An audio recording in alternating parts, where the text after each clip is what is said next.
आपका स्वागत है। मनुष्य की एक सामान्य प्रकृति होती है, वो अपने आप को या तो सबसे बड़ा मानता है या बनाना चाहता है। दूसरे शब्दों में कहें तो उसे इस बात का अहम हो जाता है कि मैं ही सबसे बड़ा हूँ। कई बार यही अहम पति पत्नी के बीच टकराव का कारण बन जाता है। पति अपने को बड़ा मानता है तो पत्नी अपने को बड़ा मानती है। इसी ईगो के चलते कुछ परिवारों में अक्सर छोटे मोटे विवाद होने लगते हैं। कौन बड़ा है कौन छोटा है, इसको जानने से पहले आइए एक कहानी सुनते हैं।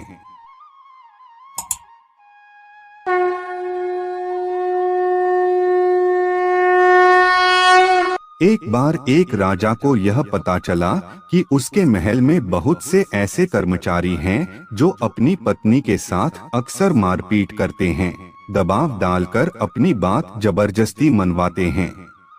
इसलिए राजा ने एक प्रतियोगिता रखी। प्रतियोगिता के 3 नियम बनाए। पहले नियम के अनुसार सबको बताना था कि उनके घर में फैसले कौन लेता है। अगर पति पत्नी मिलकर सारे फैसले लेते हैं तो प्रतियोगी को एक संतरा उठाना था। संतरा उठाने वाले को कोई इनाम नहीं मिलेगा। दूसरे नियम के अनुसार यदि घर में फैसला पति अकेले लेता है तो उसे सेब उठाना था और उसे लाखों की मूल्य की वस्तु का इनाम मिलेगा। प्रतियोगिता का तीसरा नियम था कि इनाम जीतने के बाद यदि यह पता चलता है कि वह अपनी पत्नी को मारपीट कर अपनी बात मनवाता है, इसलिए उसकी घर में चलती है, तो उसे आजीवन कारावास का दंड दिया जाएगा। अब जो सोच रहे थे कि वह शान से जाएंगे, सेब उठाएंगे और लाखों का इनाम पाएंगे, उन्होंने भी अपना विचार बदल दिया कि अगर किसी ने शिकायत कर दी कि मैं पत्नी को मारता हूँ तो इनाम के चक्कर में सारी उम्र कारागार में गुजारनी पड़ेगी। कुछ देर बाद प्रतियोगिता शुरू हो जाती है। आधे से ज्यादा के प्रतियोगियों ने चुपचाप संतरा उठा लिया। तभी एक पहलवान की बारी आई। वह बोला, महाराज, मैं अपनी पत्नी से बहुत प्यार करता हूँ, लेकिन फिर भी मेरे घर में चलती मेरी ही है और फिर वह सेब उठा लेता है। राजा कहता है कि अस्तबल में जाओ, वहाँ पर लाखों के मूल्य के घोड़े हैं, कोई भी ले जाओ। प्रतियोगिता आगे चलती रही, लेकिन अंत तक किसी और ने सेब नहीं उठाया। राजा ऐलान करने ही वाला था कि इस प्रतियोगिता में केवल पहलवान ही विजेता है। तभी पहलवान वापस आ गया और बोला कि महाराज, मैं काले रंग का घोड़ा ले गया था, लेकिन मेरी पत्नी ने बोला कि काला रंग शुभ नहीं होता, बदलकर सफेद घोड़ा ले आओ। राजा बोला, घोड़ा अस्तबल में छोड़ दो और भाग जाओ।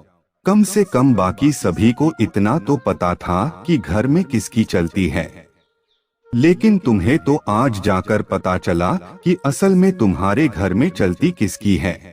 राजमहल में अब बचे थे राजा और उसका सेनापति, लेकिन किसी की हिम्मत नहीं हुई कि उनसे भी पूछ लें कि उनके घर में किसकी चलती है। राजा ने रात्रि भोज के लिए सेनापति को आमंत्रित किया और भोजन से पहले उसे खाने के लिए सेब और संतरा दिया। सेनापति ने सेब उठा लिया और उसके चेहरे पर एक मुस्कान आ गई।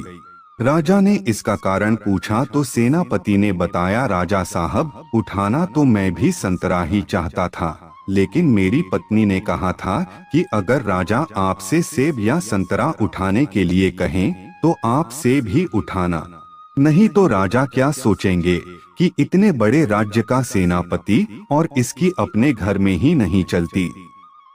अब सेनापति ने राजा से भी पूछ ही लिया कि महाराज, ये बताइए कि आपने इनाम में सोने के सिक्के, मोती या हीरे क्यों नहीं रखा, लाखों का घोड़ा ही क्यों रखा। राजा ने कहा कि मैं रखना तो सोने के 100 सिक्के चाहता था, लेकिन रानी कहने लगी, नहीं महाराज, आप इनाम में घोड़ा ही रखिएगा। यह सुनकर सेनापति हंस पड़ा और राजा भी हंस पड़ा। फिर राजा ने बोला कि अच्छा ही हुआ मैंने रानी की बात मानी। अगर इनाम में सिक्के होते तो वह पहलवान वापस नहीं आता और यह भी पता नहीं चलता कि उसके घर पर किसकी चलती है।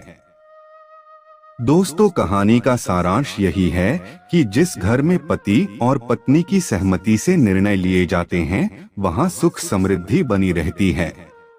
इसलिए दोनों को एक दूसरे को बराबर का सम्मान देना चाहिए।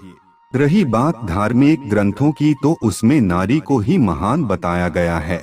कहा गया है, यत्र नार्यस्तु पूजन्ते रमन्ते तत्र देवता, अर्थात जहाँ नारियों की पूजा की जाती है वहाँ देवता निवास करते हैं।